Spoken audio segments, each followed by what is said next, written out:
लगानी है, चाहे वो एनओ हो या एएनएम हो। ये था दूसरा पॉइंट।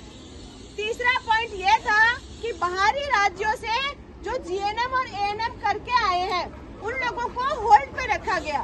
तो वो ये कह रहे हैं कि अपन लोगों को ये बात पॉइंट से ध्यान से सुनना।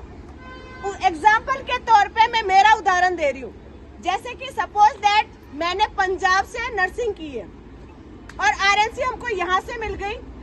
अपन बार बार ये दावा करते हैं कि हम लोगों की एनओसी यहाँ पे जमा है और हम लोगों को उसके बाद में आरएनसी दी गई है, लेकिन इस चीज का पुख्ता जवाब इनको चाहिए। ये चाहते हैं, जैसे हमारे सीएम साहब अशोक गहलोत हैं, यहाँ की सरकार है, वैसे ये चीज को वेरीफाइड करेंगे कि उन्होंने जब कॉलेज या संस्थान खोला था तो वहाँ की गवर्नमेंट थी, उससे परमिशन लेके मान्यता प्राप्त वो कॉलेज थी या नहीं थी।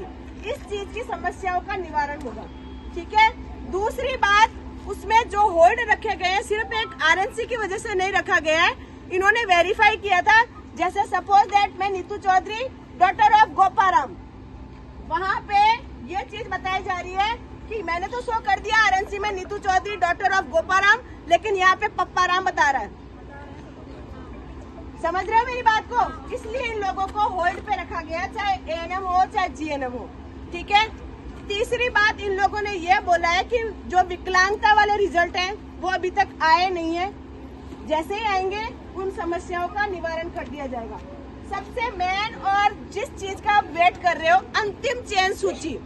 जब तक अपन लोगों की समस्याओं का निवारण नहीं होगा, चाहे 1 महीना लगो, 15 दिन लगो, 2 महीने लगो, 3 महीने लगो, इस चीज की 101% गारंटी है।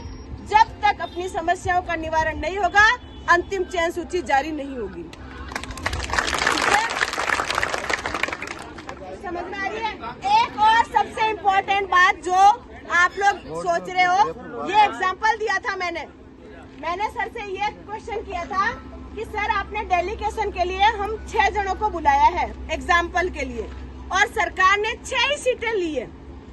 एग्जाम्पल के तौर पे 6 ही सीटें ली है, 6 की 6 आपने कैसे भर दी कि 4 के तो आईडी नंबर में नाम आ गए, 4 के तो आ गए और 2 के लिस्ट में नाम आ गए, तो 6 कुर्सी तो आप देख रहे हो सेव हो गई। अब उन भाइयों को खतरा लग रहा है कि होल्ड वालों के आईडी नंबर आ गए और हमारे परसेंटेज ज्यादा थे और कम वालों के नाम आ गए। तो सपोज दैट मैं आप लोगों को, कुछ भाई बहनों को ये चीज समझ में नहीं आएगी, इसलिए मैं एग्जाम्पल पे देती हूँ। अपन को सबको काउंटिंग आती है 1 नंबर, 2 नंबर, 3 नंबर। मैं 1 पे खड़ी हूँ, ये 2 पे खड़े हैं, ये 3 पे खड़े हैं, ये 4 पे खड़े हैं, और एक मेरा भाई है, उसके पास तो 1 नंबर था लेकिन वो बेचारा घर पे बैठा है। ठीक है, समझना इस बात को। अब इन्होंने ये बताया है कि जैसे ही आप लोग परिवेदना लगाओगे कि हमसे ज्यादा वाले तो घर पे बैठे और जो कम परसेंटेज वाला है उसने तो स्टेटस लगा दिया, कांग्रेचुलेशन, गवर्नमेंट की नौकरी जो भी है। अब क्या होगा, जैसे ही परिवेदना लगाई जाएगी, वो जो नीचे बैठा था वो क्या करेगा, नीतू की जगह ले लेगा। नीतू चली गई 2 नंबर पे, 2 वाला 3 पे, 3 वाला और सियाराम जी आउट। समझ गए? कोई क्वेश्चन क्वेरी? ठीक है। अरे रुको।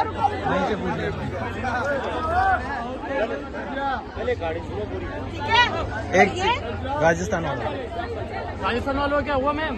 जो भी, और रही बात जो राजस्थान वालों की, मैंने आपको बताया ना, आप ये सोच रहे हो कि हमारी आरएनसी हमने राजस्थान से की थी और उसके बावजूद भी हम लोगों को नहीं लिया गया, तो उसमें एग्जांपल आपको बता रही हूँ ना। जैसे आपका नाम आ गया, आपके पापा का नाम गलत है, वो कॉलेज में तो पप्पा राम बोल रहा है और यहाँ गोपाराम बोल रहा है, उसको वेरीफाई करेंगे ये लोग। ठीक है। और अपन जैसा चाहते हैं कि हाथों हाथ इस समस्या का समाधान हो जाए, यही तो चाहते हैं कि भ्रष्टाचार मिटाना है।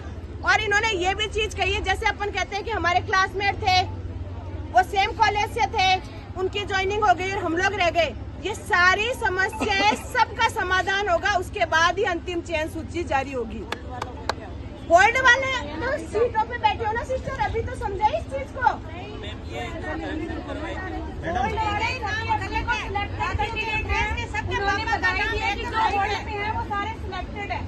जो होल्ड पे है वो सब सेफ है। जैसे सपोज दैट मुझे लगता है कि मैंने एग्जाम दिए, मेरे को जैसे एनएचएम की बहनों की सबसे ज्यादा क्वेरी आती है और एनएचएम के भाई लोगों की कि हमको रूल्स स्क्रीनिंग में शामिल कर लिया गया।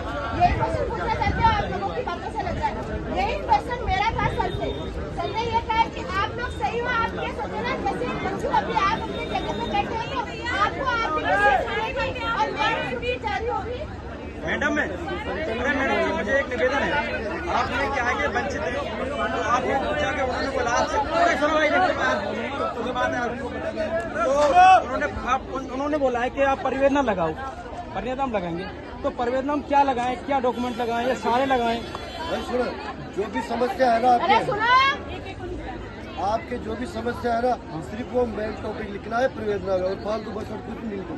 आपका नाम, पिताजी का नाम, NOID, क्या कारण है, क्या लिखना है वो सारा भाई कैसे जारी करेंगे? शेराम जी भाई साहब, ऐसी बात है, कारण का उनको पता ही नहीं है किस कारण से वो मैडम भाई कारण का तो हमें पता नहीं है। कारण है ना, पता है आपको। सुनो मेरी बात सुनो, कट ऑफ से ज्यादा नंबर होते हैं।